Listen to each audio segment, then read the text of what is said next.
Good day mga paps, share ko lang yung na-experience ko dito sa PCX. Kanina bigla na lang ayaw niya mag-start, wala siyang redondo. So ginawa ko, nag-check ako kung may ilaw yung panel, meron naman, hindi siya lobat. Tapos chinek ko rin yung side stand, okay naman. Tapos chinek ko rin yung brake lever, okay naman siya.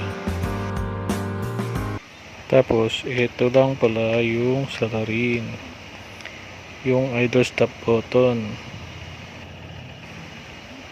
Nagalaw pala ng bata kanina. Ginawa ko, in-on off ko lang ulit. Tapos ayun, nag-start na ulit. So in case na ma-encounter nyo yung ganito, huwag agad kayo mag-panic. Sana nakatulong yung konting tips natin, experience. Subscribe na rin kayo para ma-update kayo sa iba nating upload na darating.